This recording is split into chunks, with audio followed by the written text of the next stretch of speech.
Hello students, welcome to all. तो अब तक हमने स्ट्रेट लाइन में 6 लेक्चर पढ़ लिए हैं।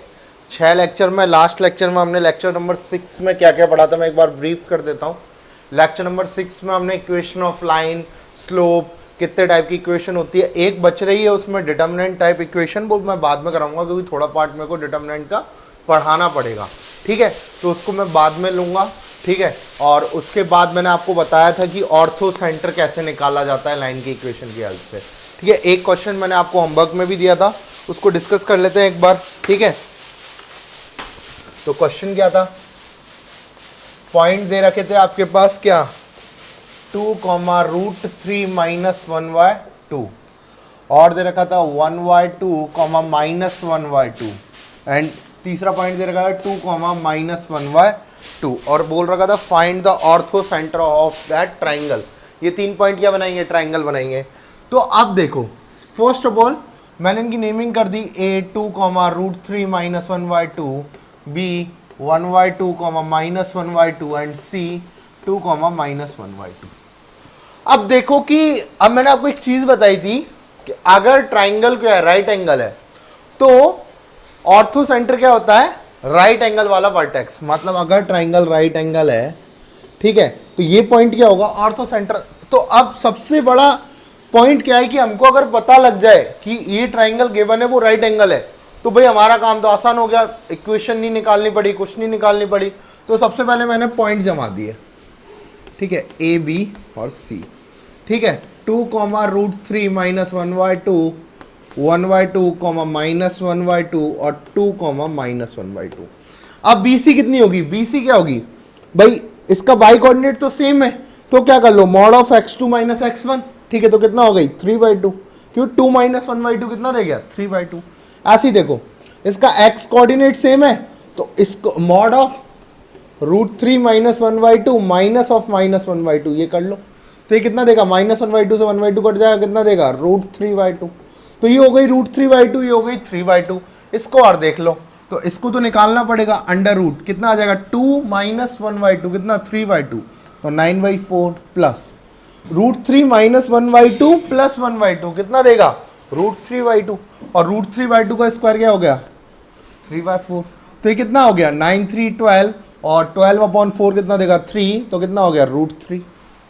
ठीक बात। अब देखो कि यहां पे क्या कर रहे हैं हम, कि अगर हमारे पास इसका स्क्वायर प्लस इसका स्क्वायर इज इक्वल टू इसका स्क्वायर, मतलब दो साइड का स्क्वायर आ जाए, तो ये करके देख लेते हैं। इसका स्क्वायर करा 3/2 का स्क्वायर प्लस क्या आएगा √3/2 का स्क्वायर, कितना आ रहा है ये 9/4 और इधर से कितना आएगा 3/4। ठीक है, ओ सॉरी, यहाँ पे कितना आएगा, हाँ ठीक है √3 आएगा। ठीक है, अब यहाँ कितना आएगा √3/2 का होल स्क्वायर कितना हो गया 3/4, तो कितना हो गया 12/4 मतलब 3। तो इन दोनों का स्क्वायर कितना आ रहा है, इन दोनों के स्क्वायर का सम कितना आ रहा है 3, और इसके स्क्वायर का सम कितना आ रहा है 3, इसका स्क्वायर कितना आ रहा है 3। मतलब क्या हो गया, ये कुछ ऐसे है, ए बी एंड सी, और सी पे कहाँ है, सी पे क्या है राइट एंगल। तो इसका ऑर्थो सेंटर क्या हो गया, ऑर्थो सेंटर क्या हो गया 2, -1y। क्यों, इसका स्क्वायर प्लस इसका स्क्वायर इज इक्वल टू इसका स्क्वायर आ रहा है, मतलब ये कैसा राइट एंगल है। ठीक है, तो राइट एंगल है, तो ये क्या हो गया ऑर्थो सेंटर। ठीक है, तो 2, -1/2 क्या हो गया उसका ऑर्थो सेंटर। ठीक है, चले आगे। अब नेक्स्ट कंसेप्ट पे चलते हैं।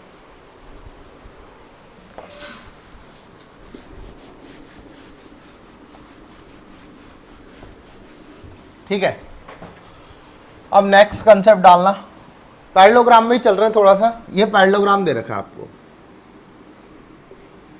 ठीक है, नेमिंग दे रखी है A B C and D.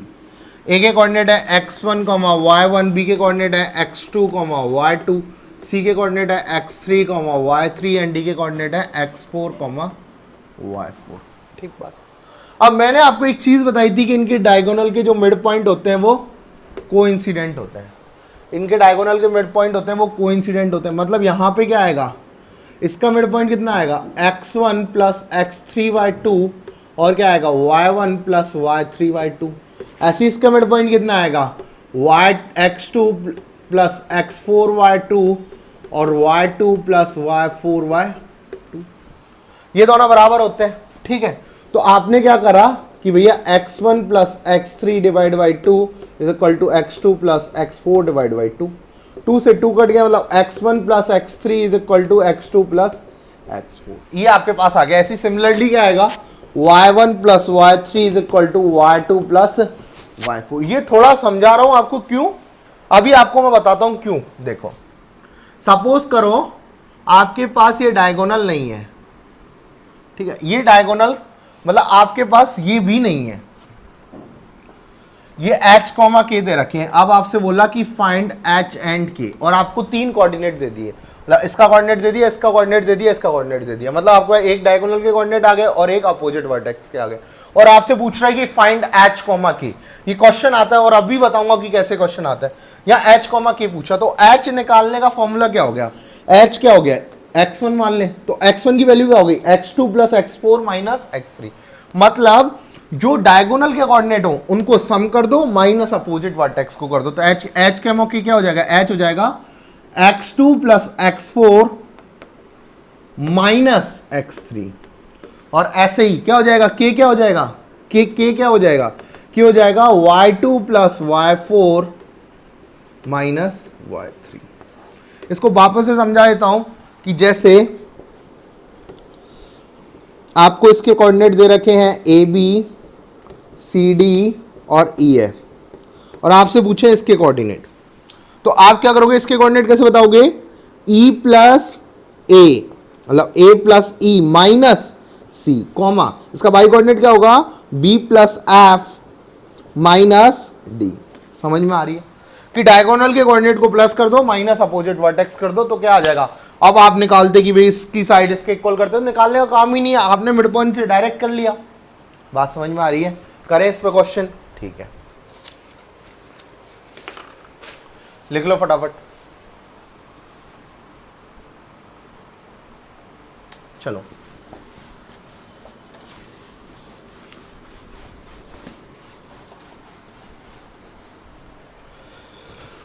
Question कह रहा है, if mid point of sides, if midpoint of sides of a triangle ABC are 1, 2, 0, -1 and 2, -1, find vertex of triangle ABC, find vertex of triangle ABC।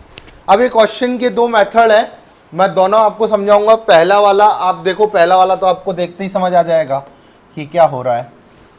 आपके पास एक triangle है A B and सी, अब आपको तीनों side के मिड पॉइंट के coordinate दे रखे, तो आप कुछ भी अज्यूम कर लो, मतलब यहाँ पे ये वाला रख लूँ 1, 2, यहाँ ये रख लूँ 0, -1, और यहाँ ये रख लिया मैंने 2, -1, और इसके कोऑर्डिनेट मान लिए x1, y1, इसके कोऑर्डिनेट मान लिए x2, y2, और इसके कोऑर्डिनेट मान लिए x3, y3। ठीक बात।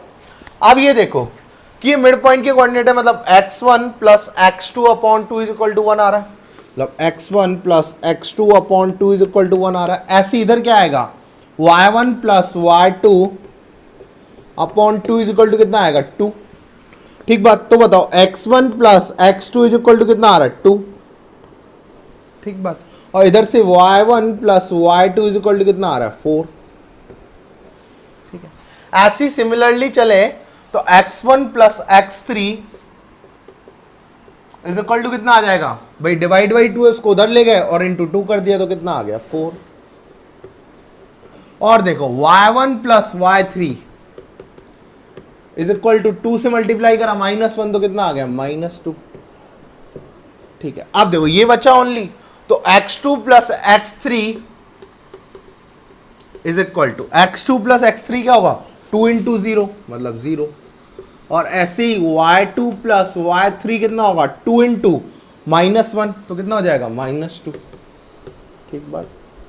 तो अब एक चीज देखो, सबसे पहले x के लिए सॉल्व करते हैं, तो सबसे आसान इक्वेशन ये मतलब x2 इज इक्वल टू क्या हो गया minus x3, x2 is equal to क्या हो गया माइनस x3, यहां से आ गया x2 is equal to minus x3।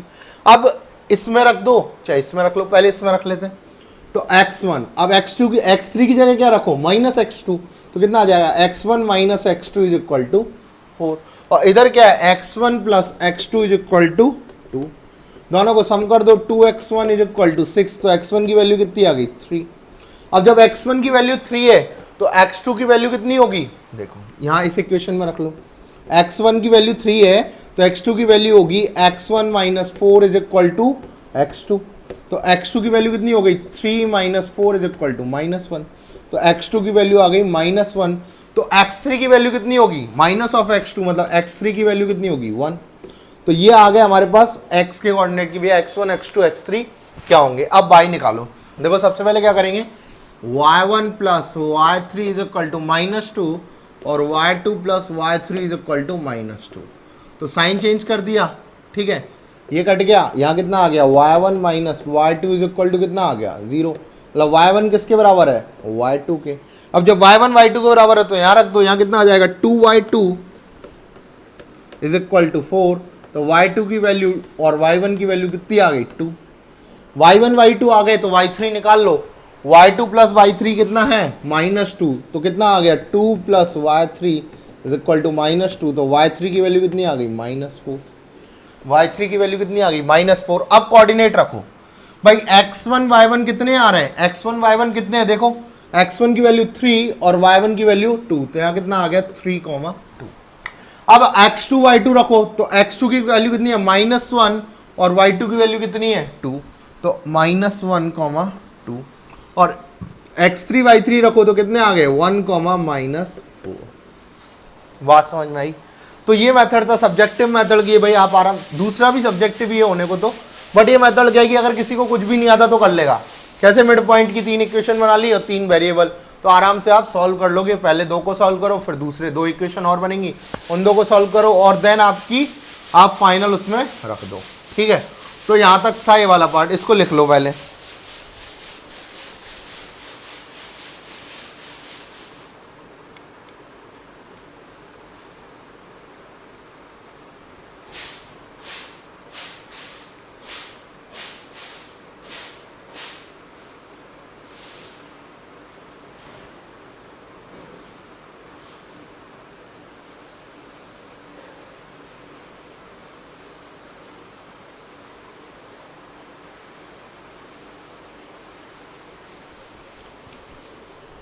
ठीक है, अब दूसरा मेथड देखें, ये तो था भाई आपको जो आता है।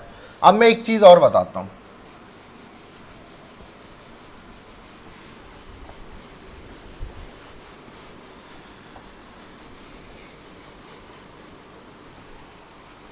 अब देखो मैं बता रहा हूं जो मेथड, यहां मान लेते हमने x3, y3, ठीक है। तो अब एक काम करो, आपको एक थ्योरम पता है कि भाई अगर मैं मिड पॉइंट को ज्वाइन करूंगा तो वो इसके पैरेलल होगी, मिड पॉइंट को ज्वाइन करूंगा तो वो इसके पैरेलल होगी, और मैंने इसको भी ज्वाइन कर दिया, तो ये क्या बन गया पैरेललोग्राम। अब इसको नाम दे दो PQR, ठीक है। अब बताओ मेरे को PQR भी क्या है, पैरेललोग्राम है या नहीं है, ये पैरेललोग्राम है। अब जब पैरेललोग्राम है तो मैंने आपको अभी एक चीज बताई थी कि जब आपके पास पैरेललोग्राम के एक वर्टेक्स नहीं है और 3 वर्टेक्स दे रखे तो आप आसानी से निकाल सकते हो। तो x2, y2 कितना हो गया 1 + 0, 1 + 0, ठीक है, माइनस कितना आएगा 2, 2 प्लस -1, 2 प्लस ऑफ -1 तो कितना आ गया -1, और कितना आएगा माइनस ऑफ -1, मतलब ये, ठीक बात। अब x3, y3 क्या होंगे देखो, तो ये कितने आ गए पहले इसको सॉल्व कर लेते हैं, -1, 2, तो ये कितना था b -1, 2 ही था, ठीक है। अब मैंने एक काम किया कि देखो फिर से देखो, ये वही पैरेललोग्राम बन गया। पैरेललोग्राम में आपके पास 3 वर्टेक्स हैं, एक नहीं है, तो x3 y3 कितना हो जाएगा देखो 2 + 0 -1, कितना होगा -1 प्लस -1, मतलब -1 और प्लस -1 कितना हो गया -1, मतलब -2 और -2, ठीक है। तो ये कितना दे गया 1 कॉमा -4, सेम कोऑर्डिनेट आ गए। अब देखो, अब मैंने क्या किया, तीसरा पैरेललोग्राम बनाया, वो देखो कैसे बनेगा।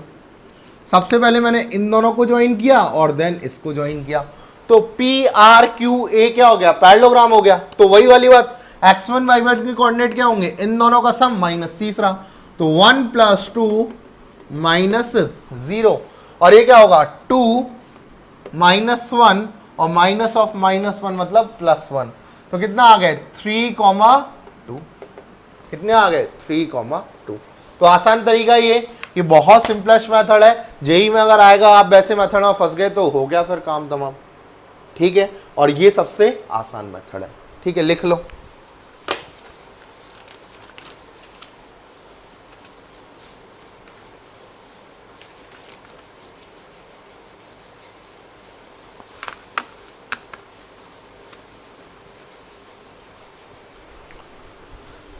चलें अगले क्वेश्चन पर।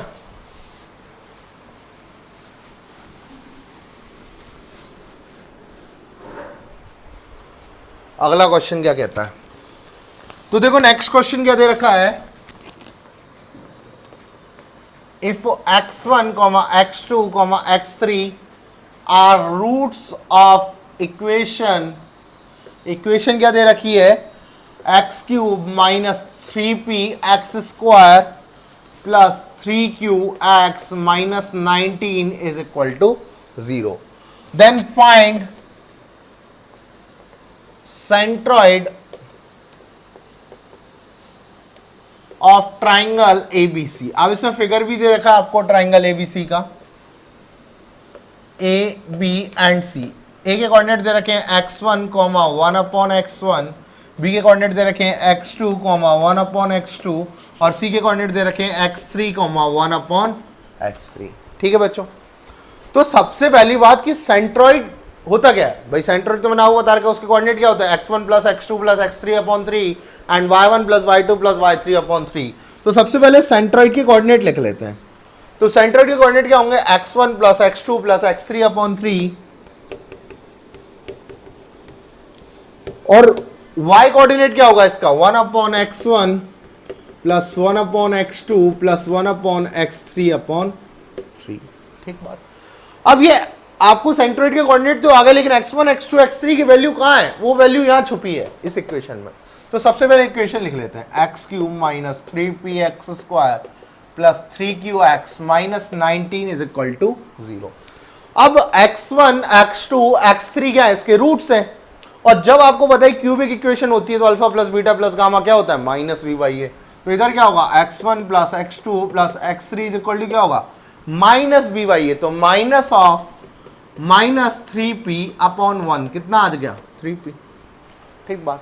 और x1 x2 + x2 x1 x2 x3 and x3 x1 इसके कोऑर्डिनेट क्या होते हैं c/a, और c कितना है यहाँ पे 3q, और a तो क्या है 1 है, और x1 x2 x3 कितना होगा क्या -d/a, तो कितना आ गया 19। ठीक है, तो अब आपने g को सॉल्व किया, x1 + x2 + x3 की वैल्यू क्या है 3p और नीचे 3। अब यहां पे इसको क्या लिया, एलसीएम लिया x1 x2 x3, तो यहां कितना आएगा x2 x3 + x3 x1 + x1 x2 upon 3। तो बताओ मेरे को 3 से 3 कट गया, एक तो p आ गया इन अपॉन इनटू सॉरी कॉमा, और x1 x2 + x2 x3 + x3 x1 की वैल्यू क्या है आपके पास 3q अपॉन ये क्या हो जाएगा 3x1 x2 x3, तो 3 × 19। तो बताओ कोऑर्डिनेट क्या होंगे सेंट्रॉइड के p, 3 से 3 कट गया q/19। बात समझ में आई। क्वेश्चन दिखता बहुत अलग है लेकिन सॉल्व करने में आसानी होती है जब आपको कंसेप्ट पता होता है। तो बेटा क्या दिक्कत थी इस क्वेश्चन में, कोई कंसेप्ट था आपका, एक जनरल कंसेप्ट यूज हो रहा था और ये आपको पता ही था। ठीक है, नेक्स्ट क्वेश्चन की तरफ बढ़े।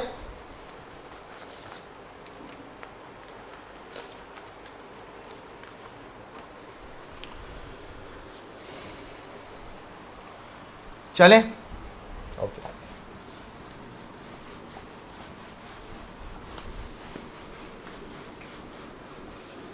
अब अगला क्वेश्चन, क्वेश्चन क्या है, if 4,1, 5, -2 and 3, 7 are vertices of a parallelogram.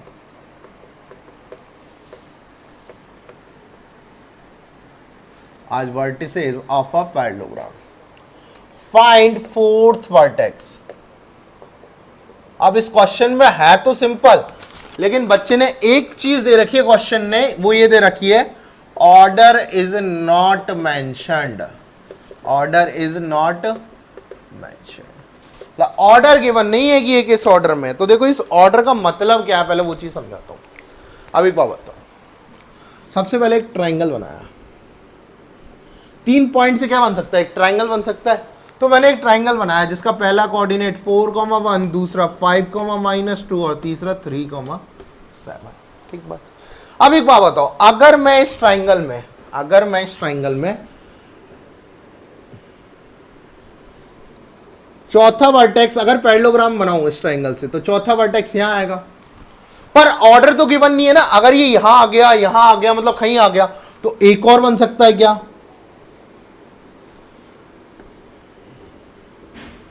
भाई उसने ये नहीं बोला ना कि ये ऑर्डर में लेना, उसने बोल दिया था कि भाई ये और ये ऑर्डर लिया. तो अगर ये एंड ये ऑर्डर लिया तो चौथा वर्टेक्स ये होगा.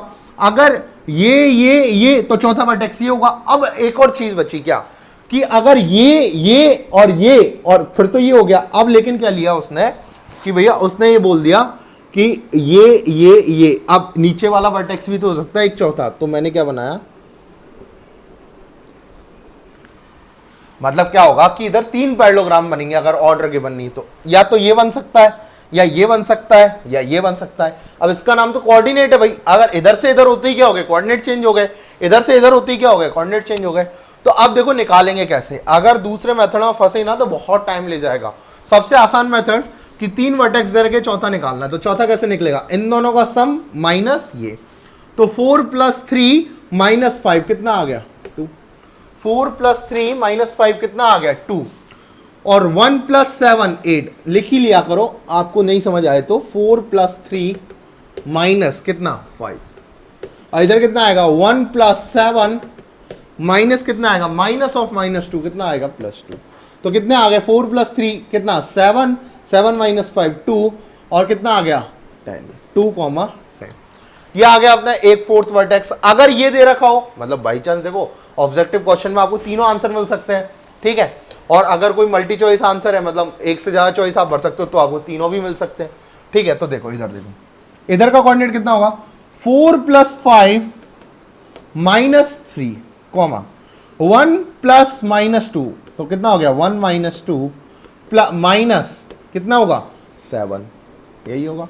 तो देखो 4 + 5 - 3 कितना हो गया, 5 और 4 9, 9 - 3 6, अब देखो यहां कितना हो गया, 1 - 2 कितना हो गया -1 और -7 कितना हो गया -8. तो ये वाला कोऑर्डिनेट क्या हो गया 6, -8. अगर आपने ये तो फिर ये, ठीक बात. और अगर ये और ये तो फिर अलग बात. ठीक है. तो इधर का फोर्थ वर्टेक्स क्या होगा, 5 + 3 -4 अब -2 + 7 माइनस कितना आएगा 1. तो कितना आ गया 5 + 3 8, 8 - 4 4, अब आ गया 7 - 2 5, 5 - 1 4. तो 4, 4. तो आसान तरीका है या नहीं है तीनों वर्टेक्स निकालने का. अगर आपके पास किसी भी पैरेललोग्राम के 3 वर्टेक्स दे रखे हैं, या किसी भी स्क्वायर के 3 वर्टेक्स दे रखे, चौथा निकाल सकते हो मिड पॉइंट से. बात समझ में आ रही है आपको, ये चीज समझ आई. ओके चले आगे, लिख लो पहले.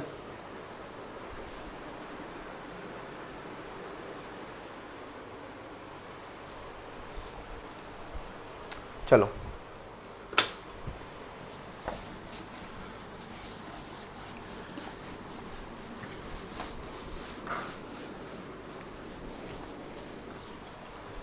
अब बात करते हैं सम इंपॉर्टेंट ब्रीफिंग. कुछ इंपॉर्टेंट पॉइंट और रह गए हैं, कुछ थ्योरम्स हैं, कुछ पॉइंट्स हैं. ठीक है. तो पहली थ्योरम क्या कहती है कि mid point of any quadrilateral makes a parallelogram. Mid point of any quadrilateral makes a parallelogram. मतलब कोई भी क्वाड्रिलेटरल ले लो, सपोज करो कोई भी क्वाड्रिलेटरल है, जरूरी नहीं कह रहा मैं कौन सा है, A B C and D, ठीक बात।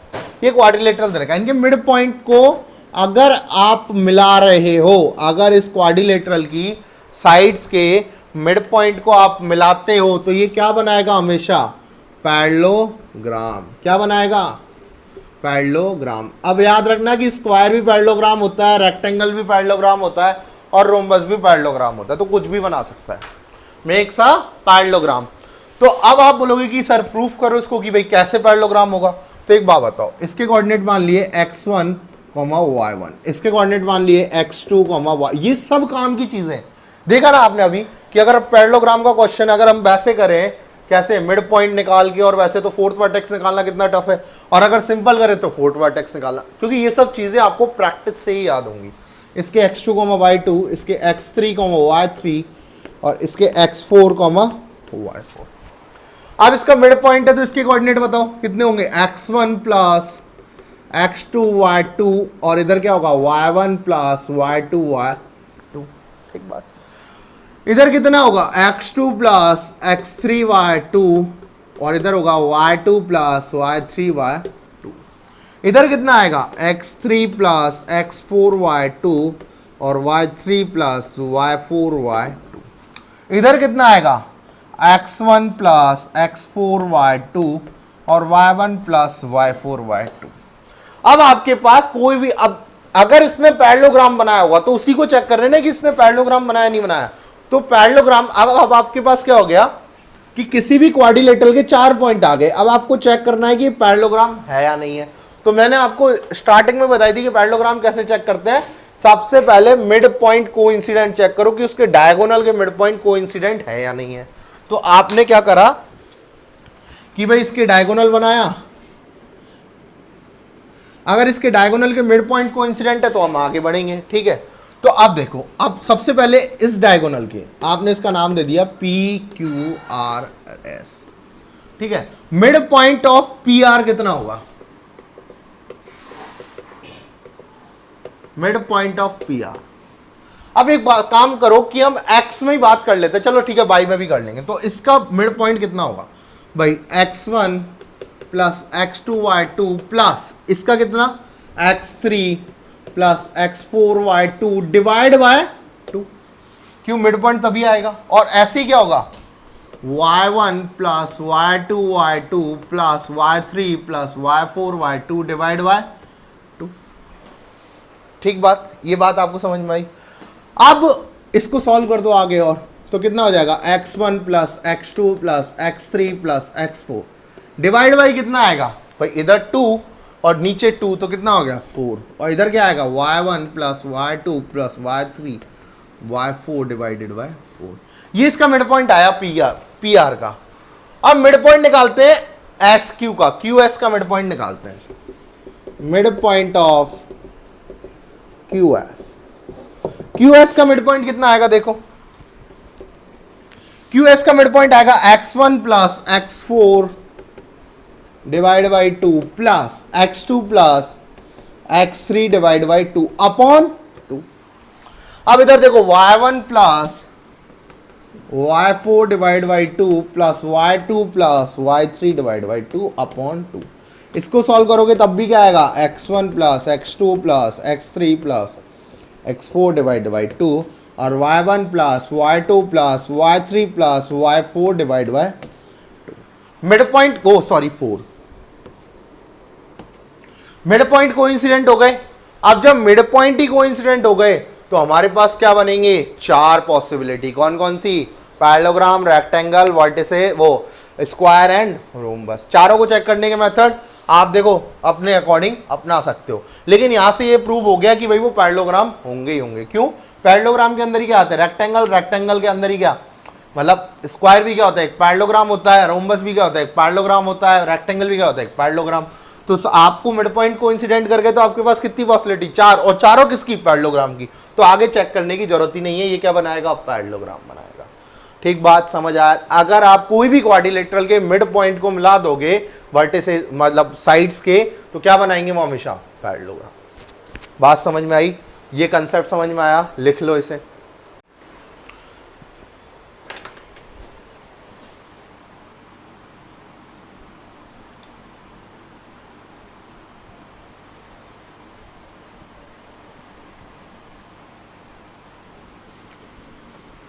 ठीक है बच्चों, यहां तक समझ आया।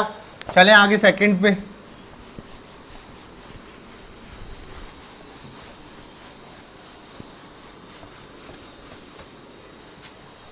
ठीक है, तो चलते हैं सेकंड थ्योरम पे। तो सेकंड थ्योरम क्या कहती है?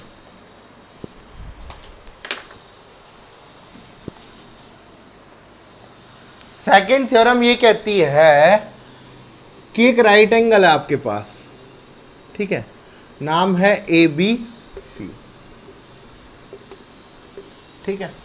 अब जो राइट एंगल जो वर्टेक्स है, जो राइट एंगल वर्टेक्स है, उससे डाली गई हाइपोटेनियस पे मीडियन, मतलब यह आप डायरेक्ट कह सकते हो कि अगर हम राइट एंगल ट्राइंगल में हाइपोटेनियस पे क्या डालें, हाइपोटेनियस पे क्या डालें, मीडियन डालें। अब मीडियन क्या करेगी, इसको दो पार्ट में डिवाइड करेगी, ठीक है। अब आपको एक चीज पता है कि जो सर्कम सर्कल बनता है वो कैसे बनता है, ऐसे।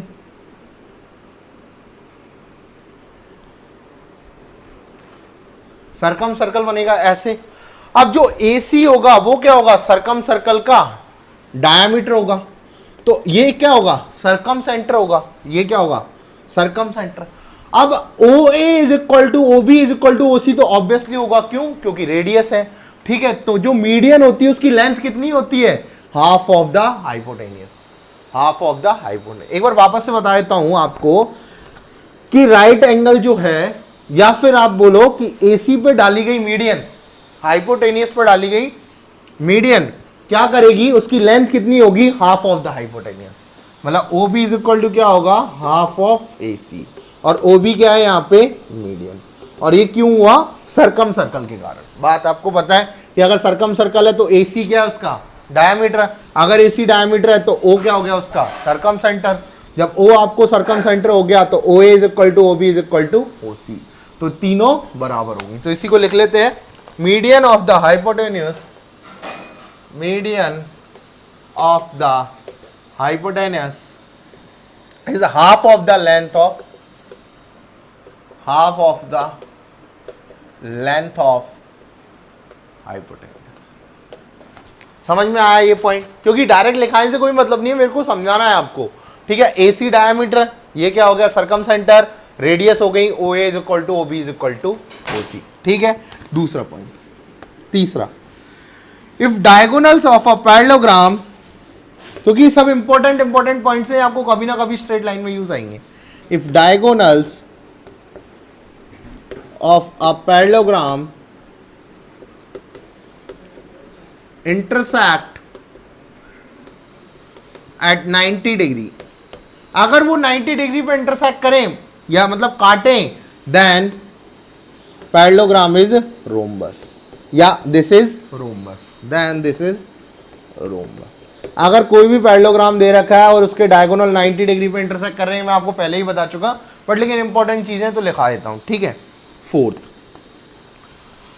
अब एक देखो, आपको आइसोसेलेस ट्रेपेजियम दे रखा है। आइसोसेलेस ट्रेपेजियम क्या होता है, एक तो उसके θ1 और θ2 बराबर होते हैं बेस एंगल्स, और क्या होते हैं उसकी ये साइड बराबर होती हैं ABCD, क्या क्या बराबर होती हैं, BC is equal to AD।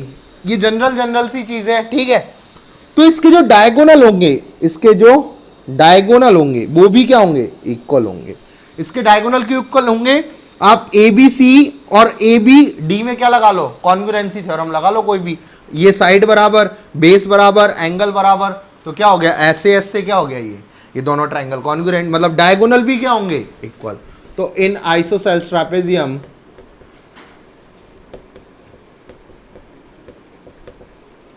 Length of diagonals is equal. Length क्या होगी? इक्वल होगी। क्यों? आपको रीजन तो पता ही है, अभी अभी बताया। ठीक है, थोड़ी थोड़ी बातें हैं, लिख लो पहले इन्हें।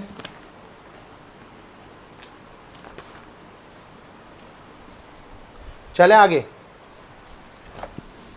कितनी हो गई? 4 हो गए।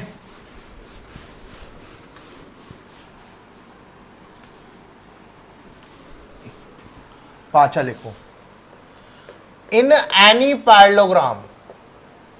अब आपने पैरेललोग्राम में इतनी सारी चीजें पढ़ ली हैं कि कोई भी क्वेश्चन आ जाए आपसे आराम से बनेगा ज्योमेट्री का। और स्ट्रेट लाइन में क्या है बेसिकली, मैंने आपको शीट भेजी, आप देखना कितने क्वेश्चन ज्योमेट्री से। ठीक है, इन एनी पैरेललोग्राम, कोई पैरेललोग्राम दे रखा है, उसकी ये वाली साइड ए है, ये वाली साइड बी है, ये D1 है, ये D2 है। ठीक है, तो 2 times A square plus B square is equal to D1 square plus D2 square. बात समझ में आई क्या? अगर आपको एडजेसेंट साइड दे रखी है, अब ये बी है तो ये भी होगा, और ये भी ए है तो ये भी होगा, या तो चारों साइड के स्क्वायर का सम इज इक्वल टू क्या होगा? डायगोनल के स्क्वायर के सम के इक्वल होगा। आप ये भी लिख सकते हो, देखो ये बी है तो ये क्या होगी? बी होगी, और ये भी ए होगी, तो चारों साइड के स्क्वायर का सम क्या होगा? डायगोनल के स्क्वायर के सम के इक्वल होगा। कोई भी पैरेललोग्राम हो आप लेके देख लेना। ठीक है, अब चलो 6 नंबर। 6 नंबर क्या होता है? Formula for median. Formula for median. Median के लिए एक फॉर्मूला होता है कोई भी ट्राइंगल में, वो क्या होता है? L1 क्या है? मीडियन है। L1 square plus L2 square plus L3 square is equal to 3/4 A square plus B square plus C square. ये किसके लिए फॉर्मूला होता है? मीडियन के लिए कोई भी ट्राइंगल में। ठीक है, अब इसके बाद 7 नंबर पॉइंट। 7 नंबर पॉइंट क्या कहता है? Length of median for isosceles triangle are always equal. मतलब आपके पास कोई आइसोसेल्स ट्राइंगल दे रखा है ए बी और सी, जिसमें A B is equal to क्या है? ए सी है। A B is equal to क्या है? ए सी है। क्यों? आइसोसेल्स ट्राइंगल है। तो इन इक्वल साइड पे डाली गई मीडियन भी क्या होगी? इक्वल होगी। इन इक्वल साइड पे डाली गई मीडियन भी क्या होगी? इक्वल। इक्वल साइड कौन कौन सी है? A C is equal to A B, तो इस पे ये वाली मीडियन और इस पे ये वाली मीडियन, ये दोनों भी क्या होंगी? इक्वल होंगी। ठीक है, तो लिखो इस पॉइंट को। Length of median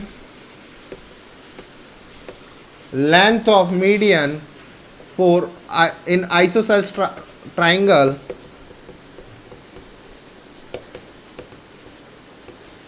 is also equal. Length of median for isosceles triangle, 4 लिख लो यहाँ, for isosceles triangle is always equal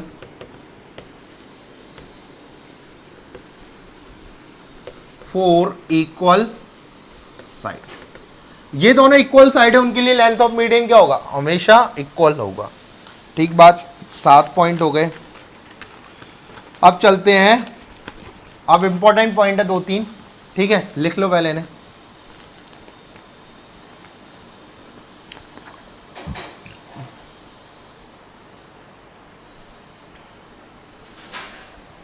जो सबसे ज्यादा यूज आएंगे आपके। 7 हो गए।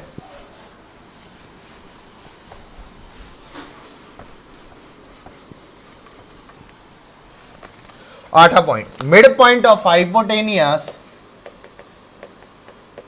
मिड पॉइंट ऑफ हाइपोटेनियस, जहां हाइपोटेनियस की बात होगी वहां क्या आएगा? Right angle triangle. और लिख लो फिर भी इसको, mid point of hypotenuse of right angle triangle is circum centre. अभी बताया था बट फिर भी लिखा दे रहा हूं, is circum centre and point of right angle, point of right angle is ortho centre. बात समझ में आई? फिर से समझा देता हूं। ये राइट एंगल ट्राइंगल है, इसका जो मिड पॉइंट है ये हाइपोटेनियस का, वो क्या होगा? सर्कम सेंटर ड्यू टू, देखो सर्कम सर्कल। और ये क्या होगा? ये हमेशा क्या होगा? Ortho centre, point of right angle. ठीक है, अब ये वाला, इस पर डबल स्टार लगा लेना। In any equilateral triangle, in any equilateral lateral triangle, circum centre, ortho centre, centroid and in centre. अब ये लिखोगे थोड़े से बोर हो जाओगे तो लिख लेते हैं OGHI, OGHI। अब O क्या है? ऑर्थो सेंटर नहीं है, O क्या है? सरकम सेंटर। इसको लिख लेता हूं, नहीं तो भूल जाओगे, तो O को ऑर्थो सेंटर कर दोगे। H क्या होगा? Ortho centre. G क्या होगा? सेंट्रॉइड। और I क्या होगा? In centre. R on same point, R on same point. मतलब चारों क्या होंगे? एक ही पॉइंट होंगे, चाहे इन सेंटर ले लो, चाहे ऑर्थो सेंटर ले लो, चाहे सरकम सेंटर ले लो, चाहे सेंट्रॉइड ले लो, चारों क्या होंगे? एक ही पॉइंट होंगे। 10 नंबर पॉइंट। 10 नंबर पॉइंट क्या कहता है? इन आइसोसेल्स ट्राइंगल। अब फिर से वही चारों OGHI, आर कोलिनियर। आर, अगर आपको ट्राइंगल पता लग जाए कि आइसोसेलेस है और आपसे पूछे, एक ऑप्शन दे रखा है कि ortho centre, centroid, circum centre and in centre are collinear, तो आप फट से टिक कर दोगे यस, क्योंकि आपको ये पॉइंट याद रहने चाहिए और आराम से याद हो जाएंगे क्वेश्चन करते ही।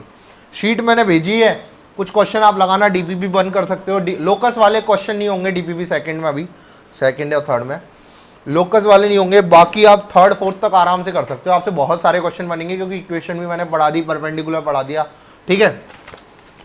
तो ये लिखो, उसके बाद करेंगे 11वें और 12वें पॉइंट की बात।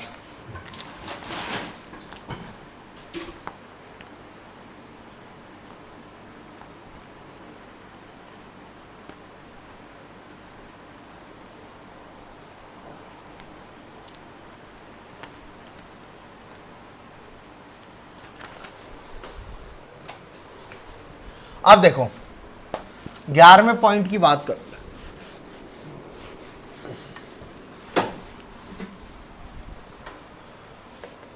11वां पॉइंट देखो, लिखाने में थोड़ा लेंथी है तो मैं पहले समझा देता हूं। कोई भी ट्राइंगल है आपके पास, एक्सेप्ट एनी दो ट्राइंगल, कौन कौन से? इक्विलेटरल और आइसोसेलेस को छोड़ के आपके पास और कोई भी ट्राइंगल आए, और कोई भी ट्राइंगल आए तो उसके, अब OGHI की बात चल रही थी हमारी, ठीक है, तो I को छोड़ दो, क्या ले लो? HGO ले लो, HG और O, मतलब ऑर्थो सेंटर, सेंट्रॉइड और circum centre are collinear. In centre को छोड़ दो तो बाकी तीनों क्या होंगे? कोलिनियर। देखो कैसे होंगे, ऐसे, तो भाई HG और O तीनों क्या होंगे? Collinear. And G divides the line joining, अब H क्या हो गया? H and O लिख लेते हैं, H and O in the ratio 2:1। किस रेशो में डिवाइड करेगा? 2:1, जैसे मीडियन को करता है। किस रेशो में डिवाइड करेगा? 2:1। तो इसकी लिखा देता हूं मैं, except these two triangle, except these two triangle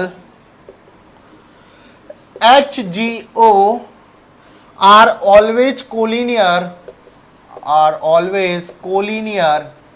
and G divides the line in the ratio, G divides the line in the ratio 2:1। किस रेशो में डिवाइड करेगा? G 2:1 में। अब एक और इंपॉर्टेंट पॉइंट, आपके पास एक ट्राइंगल है ABC, अब एक साइड पे एक पॉइंट दे रखा है, मतलब यहां पे एक पॉइंट दे रखा है, सपोज करो P, ठीक है। ये पॉइंट इस साइड को AB को m/n में डिवाइड कर रहा है। किस रेशो में? m/n में। ऐसे ही यहां साइड पे एक पॉइंट है, वो भी क्या कर रहा है? इसको m/n में डिवाइड कर रहा है, m/n में डिवाइड कर रहा है। और यहां भी एक पॉइंट है, वो भी क्या कर रहा है? इसको m/n में डिवाइड कर रहा है। मतलब ये रेशो कैसा आना चाहिए? यहाँ n है तो यहाँ m आना चाहिए। तो ये पॉइंट Q है, ये पॉइंट R है, तो इन तीनों को मिलाने वाला ट्राइंगल, इन तीनों पॉइंट को मिलाने वाले ट्राइंगल। अब जो ABC का सेंट्रॉइड होगा ना, centroid of triangle ABC is equal to, ये जो रेशियोज को मिलाने वाला ट्राइंगल है ना, ये पॉइंट जो काट रहे हैं इसको m/n में, इनको मिलाने वाला जो ट्राइंगल है ना, उसके सेंट्रॉइड भी क्या होगा, सेम होगा। तो centroid of triangle P Q R.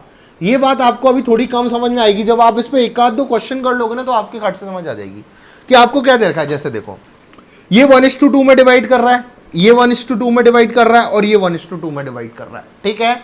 तो अब ये जो 1:2 वाला जो पॉइंट है ना, इसका 1:2 वाला, इसका 1:2 वाला, इन तीनों पॉइंट को जब मिलाएंगे तो इस ट्राइंगल पी क्यू आर का जो सेंट्रॉइड आएगा वही क्या होगा, एबीसी का सेंट्रॉइड होगा।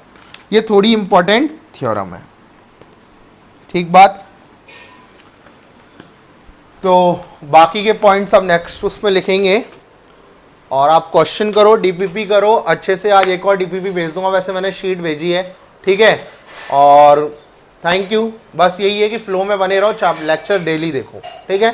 Thank you.